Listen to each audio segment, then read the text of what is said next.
Hi everyone, mechanism of organic reactions में हम लोग इलेक्ट्रोफिलिक एडिशन रिएक्शन के बारे में देख रहे थे और उसमें से एक बड़ा ही इम्पॉर्टेंट रूल मार्कोवनी-कॉप्स रूल के बारे में हमने पढ़ा था। मार्कोवनी-कॉप्स रूल, इसके बारे में हमने पढ़ा था और बहुत सारे डिस्कशन के बाद जो है हम लोग इस निष्कर्ष पे पहुँचे थे मार्कोवनी-कॉप्स रूल में कि यदि कोई अनसिमेट्रिकल अल्कीन है और उस अनसिमेट्रिकल अल्कीन में कोई आप आयनिक स्पीसीज को ऐड करना चाह रहे हो तो उस आयनिक स्पीसीज का जो पॉजिटिव पार्ट है वह डबल बॉन्ड के उस कार्बन पे जा कर के जुड़ता है जहाँ पहले से हाइड्रोजन की संख्या अधिक होती है, या फिर उसका नेगेटिव पार्ट डबल बॉन्ड के उस कार्बन पे जा कर के जुड़ता है जहाँ पहले से हाइड्रोजन की संख्या कम होती है। ये दो चीज़ हम लोग देख चुके थे और इसका वजह भी हम लोग समझ चुके थे कि यदि आप पॉजिटिव पार्ट को डबल बॉन्ड के उस कार्बन पे जोड़ रहे हो जहाँ पहले से हाइड्रोजन की संख्या अधिक है तो ऐसा करने से एक स्टेबल कार्बोकेटायन बनता था और उस स्टेबल कार्बोकेटायन की वजह से ही जो है वहाँ से मेजर प्रोडक्ट का फॉर्मेशन होता था और इस फैक्ट को हम लोग रेजियो सेलेक्टिविटी कहते थे। रेजियो सेलेक्टिव प्रोडक्ट का फॉर्मेशन होता था उस दरमियान। इसी में से कुछ और एग्जांपल्स के साथ जो है हम लोग डील करने वाले हैं इस टॉपिक को काफ़ी फास्ट तरीके से, काहे कि पहले ही बता चुके हैं जहाँ भी इलेक्ट्रोफिलिक एडिशन रिएक्शन आएगा वहाँ मार्कोवनी-कॉप्स रूल की खूब चर्चाएं होंगी, बहुत ही ज़्यादा। तो कुछ एग्जांपल्स के साथ चले हम लोग। Markovnikov's rule is applicable only for unsymmetrical alkene, बस इतना सा बात को याद रख लेना है, केवल अनसिमेट्रिकल अल्कीन के लिए। जैसे अभी हमने यहाँ 1 ब्यूटीन लिया ऐसे और इसमें ionic species HI halogen acid की ही बात कर ले हम लोग, हाइड्रो आयोडिक एसिड के एडिशन कर रहे हैं। अब इसमें से positive part is this H+, negative part is this I-।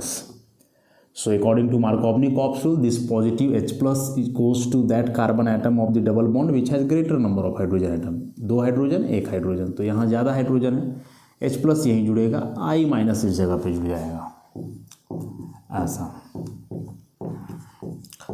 This is the product, this is not the only product, यह एकमात्र प्रोडक्ट नहीं है। This one is major product, regioselective product. इसके साथ माइनर प्रोडक्ट भी आएगा, इसके लिए माइनर प्रोडक्ट भी आएगा जिसमें हम लोग उल्टा काम करेंगे ऐसा। Minor product 1 iodobutane, this is 2 iodobutane, ऐसे करके सिंपल सा एग्जांपल जो हम लोग किए हुए थे। मान लिया जाए कि कुछ ऐसा है अल्कीन ऐसा, दिस इज पेंट 2 और इसमें हम HBr HCl कुछ भी जोड़ना चाह रहे हैं। तो फर्स्ट ऑफ ऑल यहाँ देखना है कि ये जो डबल बॉन्ड वाले 2 कार्बन हैं, क्या ये 2 कार्बन आइडेंटिकल हैं या डिफरेंट है। सबसे पहले तो इस चीज़ को देखना है। तो कार्बन में हाइड्रोजन लेकर के यदि चलोगे तो 1 हाइड्रोजन यहाँ भी है, 1 हाइड्रोजन यहाँ भी है, 1 हाइड्रोजन यहाँ, 1 हाइड्रोजन यहाँ, क्या कि मार्कोवनी-कॉप्स रूल तो हाइड्रोजन की बात करता है। तो यहाँ तो डबल बॉन्ड के दोनों कार्बन के पास हाइड्रोजन सेम है, तो इस हिसाब से हम लोग कहीं भी H कहीं भी Br जोड़ सकते हैं। जोड़ के देखते हैं कि क्या सच में कोई फ़र्क नहीं पड़ता या पड़ता है। H को एक बार यहाँ जोड़ लें हम लोग ऐसा, CH3 तो ये हो जाएगा CH2 और बगल वाले CH पे जोड़ दें Br और यहाँ से CH2 CH3। सेकेंड केस में क्या कर लें, Br को जो है यहाँ जोड़ें, H को इस कार्बन पे जोड़ दें, मतलब नंबरिंग कर देते हैं 1 2 3 4 5। तो अभी हमने H को सेकेंड कार्बन पे ऐड किया, Br को थर्ड पे, अब उल्टा करेंगे, H को थर्ड पे Br को सेकेंड पे। ऐसा Br CH2 Br. So this is 3-bromopentane and this one is 2-bromopentane. ऐसा तो प्रोडक्ट तो अलग बन रहे हैं, प्रोडक्ट जो है वे तो अलग बन रहे हैं ना। अब किसे मेजर और किसे माइनर कहेंगे हम, बताओ। यहाँ से तो कुछ क्लियर हो नहीं पा रहा है, दोनों में तो हाइड्रोजन का संख्या बराबर है। तो ऐसा करते हैं ना, कार्बोकेटायन बना करके देखते हैं। H+ ऐड करते हैं एक बार सेकेंड कार्बन पे, C2 पे और एक बार C3 पे, और देखते हैं क्या सिचुएशन है। जब इसे यहाँ ऐड करेंगे CH3 CH2 तो यहाँ आ जाएगा प्लस CH2 CH3, और जब C3 पे ऐड करेंगे तो फिर ऐसे हो जाएगा CH3 CH plus CH2 CH2 CH3। अब जो ये कार्बोकेटायन बने हैं इसमें से this one is 2 degree carbocation, this one is also 2 degree carbocation, दोनों सेकेंडरी कार्बोकेटायन है। यहाँ सेकेंडरी कार्बोकेटायन के दोनों तरफ इथाइल ग्रुप्स लगे हुए हैं, यहाँ सेकेंडरी कार्बोकेटायन के दोनों तरफ जो है नहीं, एक तरफ मिथाइल लगा हुआ है और एक तरफ प्रोपाइल लगा हुआ है ऐसे। तो अब बताओ कि इस केस में विच कार्बोकेटायन इज मोर स्टेबल, बताओ जरा, सोचोगे तो कंक्लूजन आ जाएगा। सोचो कार्बोकेटायन का स्टेबिलिटी कौन कौन से फैक्टर से डिसाइड करते थे, उन सारे फैक्टर्स को याद करो, निष्कर्ष सामने दिखेगा। हाँ, सब कुछ दिखेगा। तो कार्बोकेटायन का ऐसे करके, खास करके जब सिंपल अल्काइल कार्बोकेटायन हो ना, तो इसके लिए कौन कौन से फैक्टर हमने देखे थे, इंडक्टिव और हाइपर कॉन्जुगेशन। इस तरह के यदि सिंपल कार्बोकेटायन है, अल्काइल कार्बोकेटायन है, तो इस केस में स्टेबिलिटी के लिए हमने देखा था इंडक्टिव इफेक्ट और हाइपर कॉन्जुगेशन इफेक्ट। अब इंडक्टिव इफेक्ट से यहाँ निष्कर्ष नहीं निकलेगा। क्यों नहीं निकलेगा? कि जैसे इधर लेफ्ट साइड में 2 कार्बन है, इधर 1 कार्बन है, मैंने मिथाइल इथाइल, तो मिथाइल की तुलना में इथाइल का इंडक्टिव ज़्यादा होता है, इथाइल ज़्यादा इलेक्ट्रॉन देगा, इधर कार्बोकेटायन को स्टेबल बनाएगा, तो इस तुलना में इधर से ज़्यादा स्टेबिलिटी आ रहा है। लेकिन फिर राइट साइड देखो तो यहाँ प्रोपाइल, यहाँ इथाइल, तो इस बार तो इथाइल से बड़ा प्रोपाइल यहाँ हो गया, तो इस बार से तो स्टेबिलिटी इधर से आएगा ना। इसमें स्टेबिलिटी लेफ्ट साइड से हम लोग देखें तो लेफ्ट साइड में मिथाइल से बड़ा इथाइल था, तो ये ज़्यादा स्टेबल बनाया, और राइट साइड में देखें तो इथाइल और यहाँ था प्रोपाइल है, तो इस केस में जो प्रोपाइल ज़्यादा स्टेबल बनाया। तो एक केस में ही ज़्यादा स्टेबल बन रहा है, दूसरे केस में ही ज़्यादा स्टेबल बन रहा है, तो उस हिसाब से देखोगे तो लगभग दोनों एक ही जैसे स्टेबल होंगे on the basis of inductive चलते हो तो। लेकिन यदि आप हाइपर कॉन्जुगेशन देखो तो फिर सब कुछ दिखेगा। ये हुआ alpha carbon, this one is alpha carbon, तो अल्फा कार्बन में 3 हाइड्रोजन, अल्फा कार्बन में 2 hydrogen, total 5 alpha hydrogen, total 5 alpha hydrogen. ये हुआ alpha carbon, this is also alpha carbon, 2 hydrogen 2 hydrogen, total 4 alpha hydrogen. आ गया ना निष्कर्ष, आ गया निष्कर्ष। हाइपर कॉन्जुगेशन के आधार पे this one is more stable, this is more stable, क्योंकि जितना ज़्यादा अल्फा हाइड्रोजन होगा उतना ज़्यादा हाइपर कॉन्जुगेटिव स्ट्रक्चर्स बनेंगे, स्टेबिलिटी उतना ही ज़्यादा होगा। तो on the basis of hyper conjugation we conclude that this carbocation is more stable than this, so the major product will be this one, this one is the major product, this is the minor product। कहने का मतलब हुआ ना कि यहाँ थोड़ा थोड़ा मार्कोवनी-कॉप्स rule जो है डीएक्टिवेट होने जैसा लग रहा है हमें, क्योंकि मार्कोवनी-कॉप्स रूल मेन हाइड्रोजन को पकड़ के चलता है बस, कि डबल बॉन्ड के 2 कार्बन हैं, उनमें से केवल आप हाइड्रोजन देख लो, जिसमें ज़्यादा हाइड्रोजन है उसमें पॉजिटिव पार्ट। तो भाई यहाँ कहाँ पता चल रहा है, दोनों जगह तो एक ही हाइड्रोजन है, कहीं भी जोड़ा जा सकता है, लेकिन प्रोडक्ट तो अलग अलग बन रहे हैं। तो उस केस में जब तक आप कार्बोकेटायन के स्टेबिलिटी को लेकर के नहीं चलोगे तब तक रिजल्ट नहीं सामने आएगा, नहीं पर पॉसिबल ही नहीं है। और कार्बोकेटायन का स्टेबिलिटी को लेकर के चलो तो साफ पता चल गया कि जब हाइड्रोजन C3 पे जुड़ रहा है, कार्बोकेटायन यहाँ बनेगा सेकेंड कार्बन, तो वो मेजर हो जाएगा, ये माइनर। रीजन इसका स्टेबिलिटी अल्फा हाइड्रोजन के आधार पर हम लोग देखें, इंडक्टिव के आधार पर दोनों एक ही जैसे स्टेबल हो रहे हैं, लेकिन हाइपर कॉन्जुगेशन के आधार पर तो ज़्यादा स्टेबल हो गया ना, अल्फा हाइड्रोजन का संख्या उसमें अधिक है ऐसा। तो कहने का मतलब है कि हाइड्रोजन वाला बात हम लोग पकड़ के ना रखें तो हम ही लोग के लिए भलाई की बात है।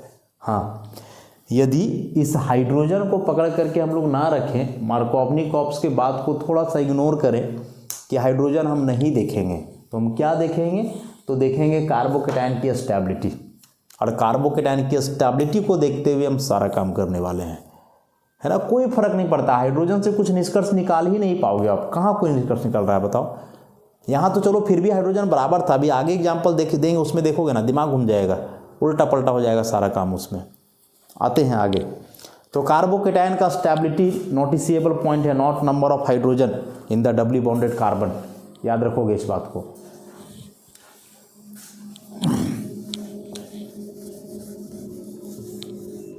तो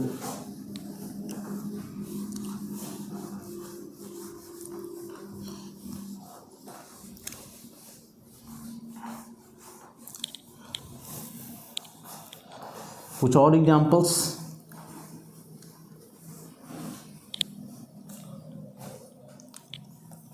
नेक्स्ट, जैसे मान लो इस तरह का कोई अल्कीन दिया हुआ है, पीएच,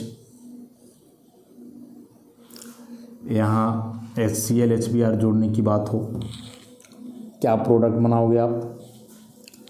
डबल बॉन्ड देखोगे ना, डबल बॉन्ड का कार्बन, डबल बॉन्ड का कार्बन, इस कार्बन का 3 बॉन्ड बना हुआ है, 1 2 3 मतलब 1 हाइड्रोजन, ठीक। यहाँ भी 1 2 3 मतलब 1 हाइड्रोजन।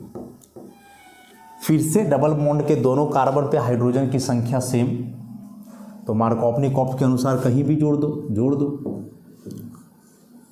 तो मान लो कि यहाँ हम हाइड्रोजन जोड़ते हैं, तो पहले से तो हाइड्रोजन था ही, एक और यहीं जुड़ जाएगा, यहाँ पहले से हाइड्रोजन था ही, Cl जुड़ जाए, प्रोडक्ट अलग अलग होंगे, प्रोडक्ट अलग अलग हो जाएंगे।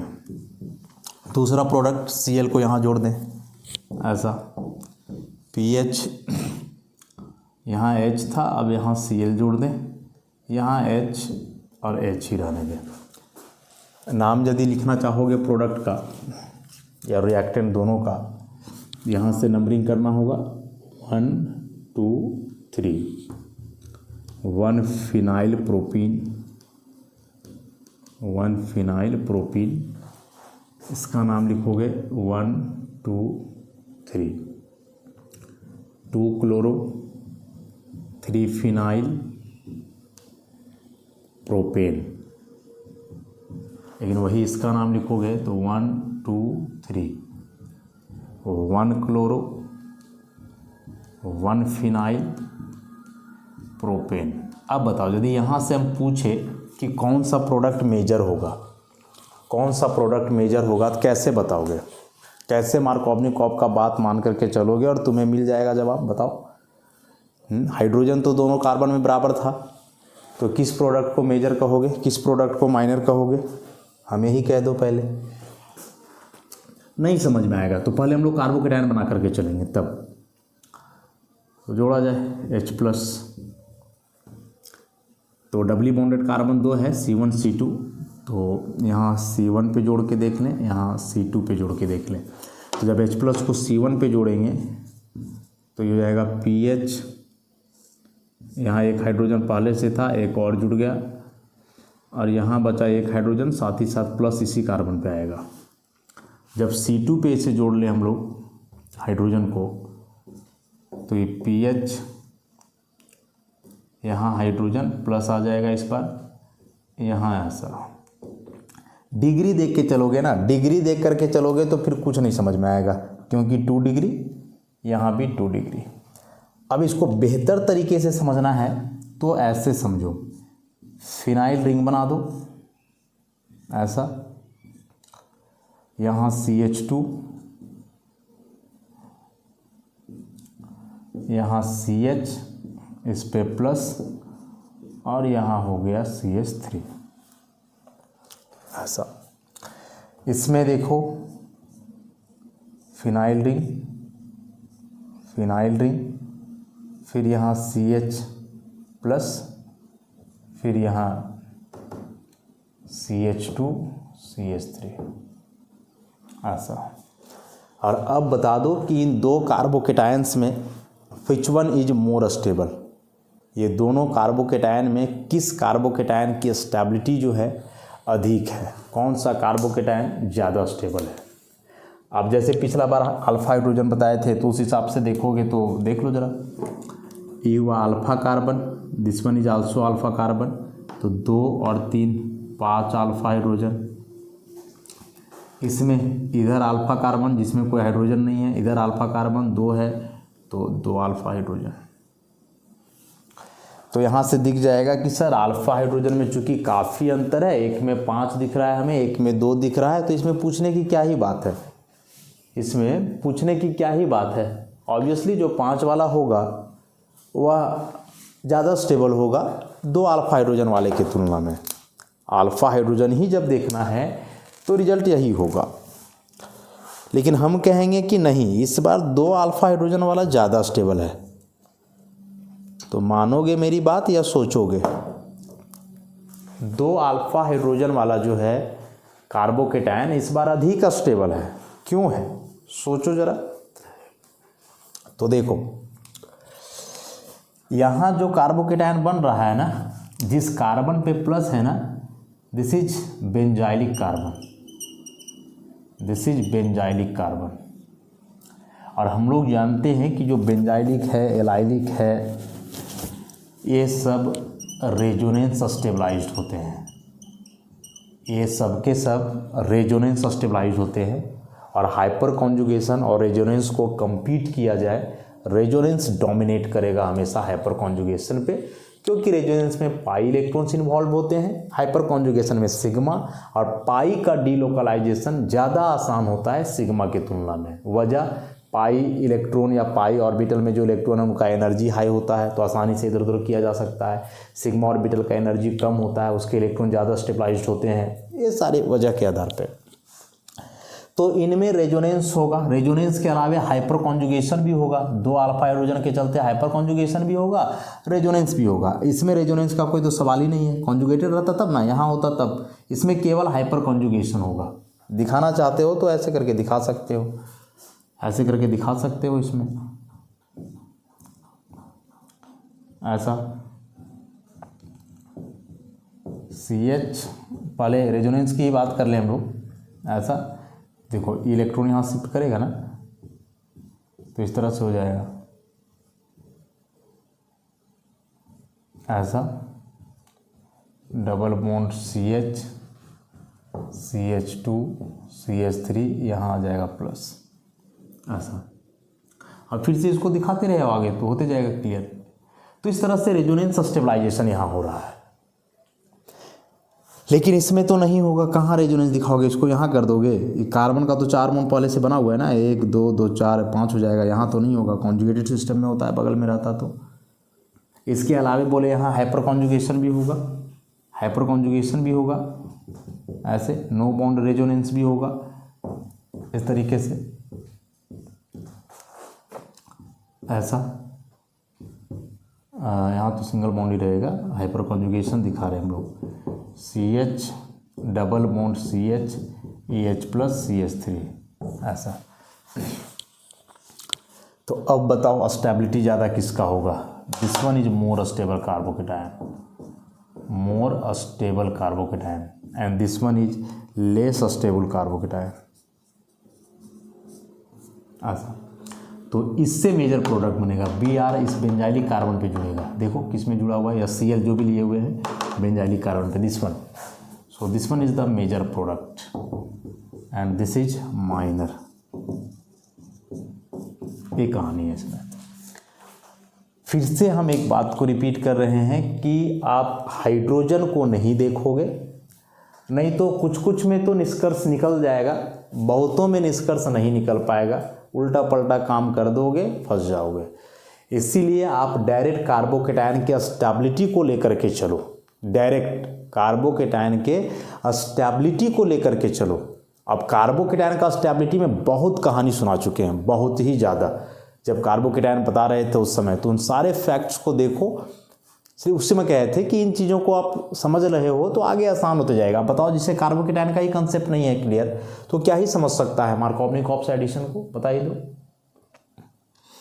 अब किसी किसी के मन में यदि यह प्रश्न आ रहा होगा, किसी किसी के मन में यदि यह प्रश्न आ रहा होगा, यदि सोच रहे होगे तो क्या कि जैसे ही कार्बोकेटायन अस्टेबल है तो फिर हम लोग तो पढ़ते हैं कि जो अस्टेबल चीज होता है वो रिएक्टिव नहीं होता है, जो अनस्टेबल होता है वो रिएक्टिव होता है। तो यदि यह कार्बोकेटायन ज़्यादा स्टेबल है तो फिर यही ज़्यादा प्रोडक्ट कैसे बनाएगा? ये तो कम स्टेबल हुआ ना, तो ज़्यादा तो इसी बनाना चाहिए था, मेजर तो इसी देना चाहिए था, इसे तो माइनर देना चाहिए था, क्योंकि स्टेबिलिटी और रिएक्टिविटी एक दूसरे के उल्टे हैं, रेसिप्रोकल है। स्टेबिलिटी ज़्यादा तो रिएक्टिविटी कम, स्टेबिलिटी कम तो रिएक्टिविटी ज़्यादा। तो जरूर मन में प्रश्न आ रहा होगा किसी किसी का कि बार बार सर कह रहे हैं कि कार्बोकेटायन स्टेबल ज़्यादा है इसलिए मेजर प्रोडक्ट देगा, तो स्टेबिलिटी ज़्यादा होने से रिएक्टिविटी कम होता है ना, स्टेबिलिटी ज़्यादा होने से रिएक्टिविटी कम होता है, तो इस हिसाब से इसको कम रिएक्टिव होना चाहिए और जो है सो माइनर प्रोडक्ट देना चाहिए, लेकिन तो मेजर दे रहा है। तो देखो इसके लिए एकदम सिंपल सा लॉजिक है, पहले ही हम बता चुके थे कि ये जो कार्बोकेटायन वगैरह है ये कोई इनिशियल और फाइनल मटेरियल नहीं होता है किसी भी रिएक्शन के लिए, किसी भी ऑर्गेनिक रिएक्शन के लिए, बस ये एक बीच के कुछ हैं जो बनते हैं। मतलब ये हुआ कि ना तो यह शुरुआत है ना तो यह अंत है। याद करो एग्जाम्पल देकर के जो बताए थे कि आप अपने घर से चले, ए पहुंचना था आपको बी के पास, जाने के कई रास्ते थे, 1 2 3, यही रास्ते तो इंटरमीडिएट हैं। हम कहते तीनों रास्ते का कंडीशन अलग अलग है। नंबर 1 जो है ये रास्ता बड़ा ही ठीक है, स्मूथ है, अच्छा सा रोड बना हुआ है, कोई दिक्कत नहीं, आसानी से हम जा सकते हैं। तो बताओ कि यदि यह रास्ता बहुत बढ़िया है, एकदम स्मूथ रोड बना हुआ है, जाते समय रास्ते में सुंदर सुंदर वादियाँ दिखाई देती हैं, अट्रैक्टिव है, तो इसका क्या मतलब है कि तुम रास्ते में ही रुक जाओगे, यहाँ नहीं पहुँचोगे? बताओ, रास्ता बड़ा ही खूबसूरत है, इसका क्या मतलब हुआ कि तुम रास्ते में ही रुक जाओगे, वहाँ फाइनल डेस्टिनेशन तक नहीं जाओगे, जहाँ जाना है वहाँ नहीं पहुँचोगे, घर नहीं आओगे? अरे आओगे, क्योंकि यह रास्ता है, यह आपका ना तो इनिशियल पॉइंट है ना तो फाइनल है, ना तो यह आपका घर है ना तो यहाँ जाना चाह रहे थे वो है, बीच का एक चीज़ है। तो बीच में कोई कैसे रुक सकता है बताओ? हाँ, आप बोलो ये रास्ता सुंदर है तो तुम क्या करोगे कि बाइक से जा रहे हो तुम और तेज़ी से चलाओगे, आसानी से ड्राइव कर पाओगे, ट्रैफिक उतना नहीं हो तो और जल्दी पहुँच पाओगे। तो रास्ता तो बढ़िया था, स्टेबल था, तो इसका मतलब ये नहीं हुआ कि तुम रुक गए वहीं, इसका मतलब ये हुआ कि तुम्हारा वहाँ पहुँचने का टेंडेंसी और ज़्यादा हो जाएगा। वही चीज़ यहाँ है कि कार्बोकेटायन ज़्यादा स्टेबल है तो रुक नहीं जाएगा। अरे ये बीच का चीज़ है भाई, रास्ता है तो ये आगे अब जल्दी बदलेगा। वहाँ से कंपेयर करके समझो, लॉजिक के आधार पे समझो इसे क्या है, इसको समझ रहे हो ना? तो सिंपल सा बात है, उतना हम लोग को जो है माइंड नहीं करना, उतना दिमाग नहीं लगाना है हमें। और सोच रहे होगे तो क्लियर कर दिए हम कि ये बात है। यहाँ स्टेबिलिटी हम लोग देखते हैं रिएक्टिविटी से कोरिलेट करके, रिएक्टेंट का इंटरमीडिएट से क्या मतलब है? इंटरमीडिएट में डायरेक्टली प्रोपोर्शनल होगा, स्टेबिलिटी रिएक्टिविटी डायरेक्टली प्रोपोर्शनल होगा, वहाँ डायरेक्ट होगा कि जो जितना ज़्यादा स्टेबल वो उतना ज़्यादा प्रोडक्ट बनाएगा, उतना जल्दी प्रोडक्ट बनाएगा, क्योंकि वो बीच का चीज़ है, उसका खुद का कोई इंडिपेंडेंट एग्जिस्टेंस है ही नहीं। शुरुआत में ही बताए थे कि रिएक्शन इंटरमीडिएट को जो है हम लोग आइसोलेट नहीं कर सकते हैं, केवल डिटेक्शन होता है उनका, आइसोलेशन पॉसिबल ही नहीं है कभी, नेवर। समझ रहे हो ना? इसलिए इन सारे कन्फ्यूजन को जो है दिमाग से निकालोगे तो ये जो कुछ एग्जाम्पल्स किए हम लोग मार्कोवनी-कॉप्स एडिशन से लेकर के, इनमें से जो सबसे इम्पॉर्टेंट बात आया वह कि हम हाइड्रोजन नहीं देखेंगे, हम कार्बोकेटायन की स्टेबिलिटी देखेंगे। यदि देख पा रहे हैं तो, नहीं तो फिर कुछ नहीं दिखेगा, नहीं तो फिर कुछ भी नहीं दिखेगा। अभी और कई एग्जाम्पल्स आएंगे इस कैटेगरी में, ताकि जितना भी कन्फ्यूजन हो इससे रिलेटेड वह सबका सब क्लियर हो जाए। तो बाकी के जो एग्जाम्पल्स अब इसमें आएंगे, कुछ और नया नया चीज़ हम लोग सीखने वाले हैं इसमें, लेकिन वही एक मेन मुद्दा होगा, more stable carbocation gives the major product. So more stable carbocation बनने तक हम लोग दिमाग लगाएंगे, उसके बाद दिमाग लगाने का ज़रूरत नहीं है। तो इन फैक्ट्स का डिस्कशन हम लोग जो नेक्स्ट लेक्चर से कंटिन्यू करेंगे। आज के लिए इतना ही, धन्यवाद।